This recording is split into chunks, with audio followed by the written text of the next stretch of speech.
asalaamu calaykum kusoo dhowow daawade mar kale iyo macluumaad kale oo ku saabsan qaybta xigta ee basaasadii xisbullah ay ku dhex beereen CIA-da.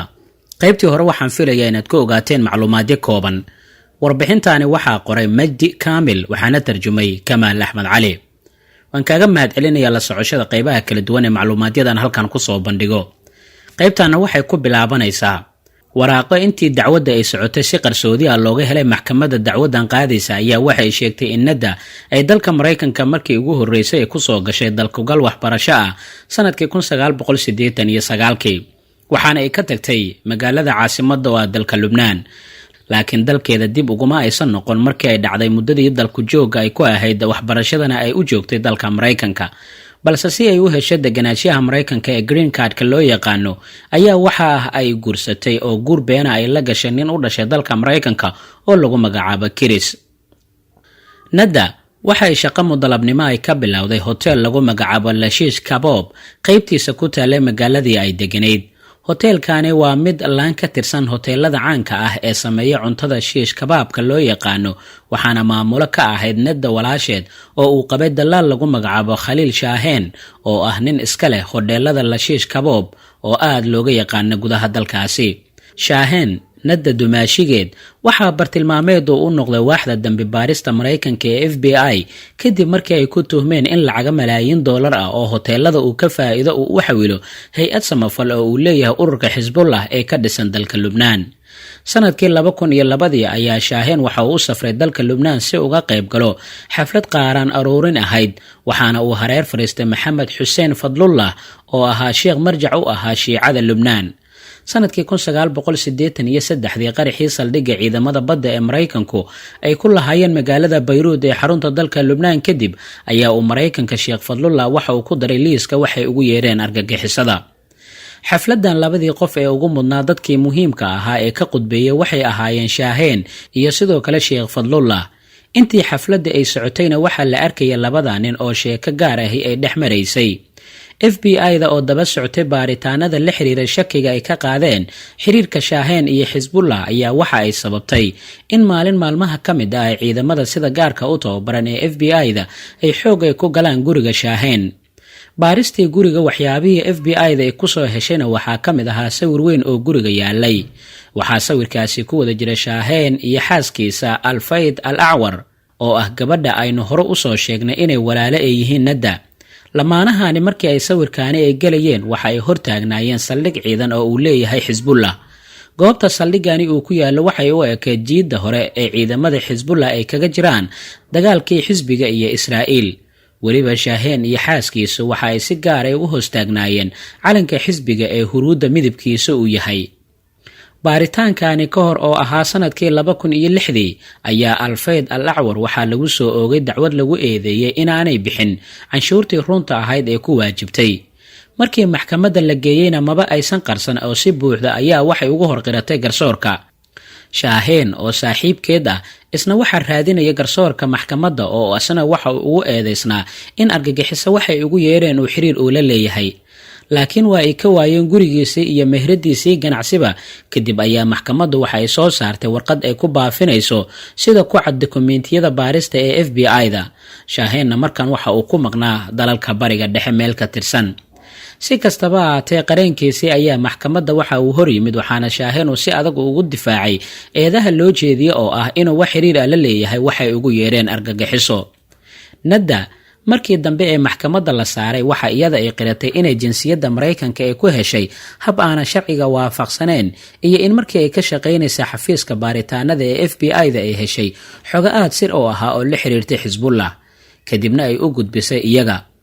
Nadda waxay garsoorka hortiisa ka qiratay in basaasida hay-adda sirta ee Mareykanka aanay halkaasi hore aysan ku joojin, balse ay sii waday xitaa markii dambe oo ay u wareegtay shaqada CIA-da.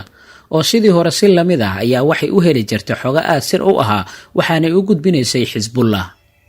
dhowr fadhi oo ay maxkamadda waday dhageysiga dacwadan kadib waxay aakhirkii ay soo saartay go'aankeeda oo noqday in Nadda Nadiim oo markaana 37 sano jir da'deedu ay ahayd in xogo aad sir u ah oo dad kooban uun ay ogaan karaan ay heshay kadibna ay u gudbisay ururka Xisbullah, waxaa kaloo maxkamadda ay ku heshay dembiga ah in nin Maraykan dhalashadiisu ay tahay ay siisay lacag laaluusha si uu guur been ah oo u guursado iyada, taasina ujeedadeeda waxay ahayd kaliya inay hesho jinsiyadda dalka Maraykanka.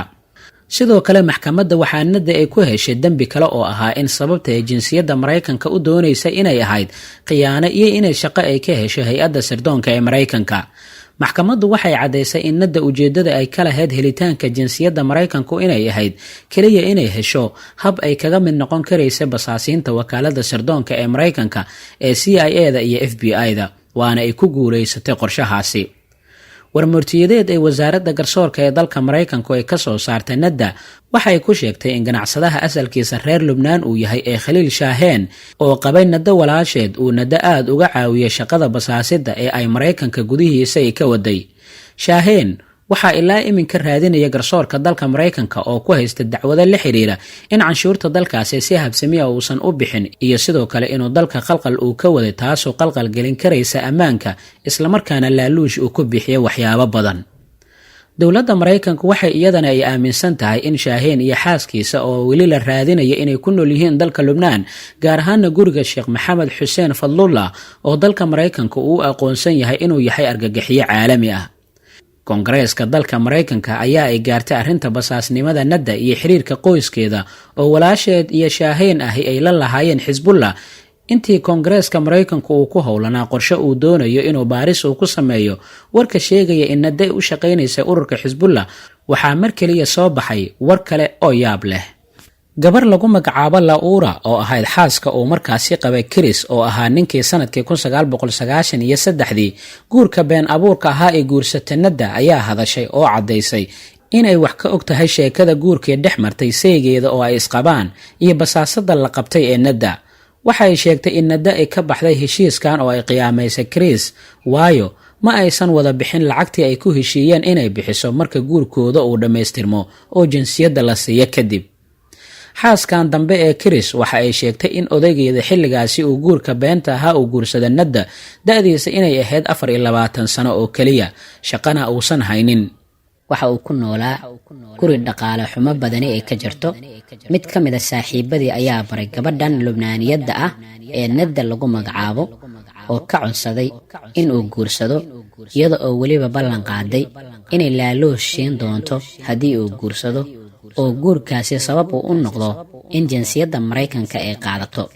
sidaasi ayaa ay sheegtay xaaska dambe ee Chris oo markaasi Nadda iyo ninkeeda guurka beenta ahaa ay isguursanayeen ay ka horeysay guurka iyada iyo Chris. waxaa kaloo xusid mudan in Nadda markii ay guursatay Chris aanay guri aysan kula noolaan oo ay sida xaas caadi ah oo kale ay u macaamilayeen. Nadda iyo Chris waxay isguursadeen sanadkii 1993 isla sanadkii xiga ee 94 guurkan dartii ayaa ay ku heshay jinsiyadda Maraykanka iyadoo sanadkii ku sii xigay ee 95 ay iska furtay gabi ahaantii. Chris oo hadda ku shaqaysta nijaarnimo isla markaana uu dhamaaday guurkaasi beenta ahi waxa uu si rasmi ah u guursaday xaaskiisaan oo hadda uu qabo, waxaana ay dhaleen 4 carruur ah. Chris xaaskiisu waxay sheegtay in markii ay guursanaysay Chris iyo inta xaaska ay ahaayeenba aanay waxba aysan ka ogeyn qisada guurka hore ee odaygeeda iyo Nadda, balse ay warkaani ay ku baraarugtay uun markii baaritaanka ay ka ogaadeen hay-adda FBI-da Maraykanka isla markaana ay soo garaaceen albaabka gurigooda. kadib maxaa dhacay? halkaa ha inoo joogto macluumaadka warbixinta kale ee la xiriirta basaasadii Xisbullah ay ku dhex beereen hay-adda CIA-da ee Maraykanka iyo macluumaadyadii ay la wadaagtay Xisbullah. waxaan u mahad celinayaa Kamaal Axmed Cali oo warbixintaana tarjumay. waxaa qoray Majdi Kaamil. qaybta xigta intaan ku kulmi doono nabadgelyo.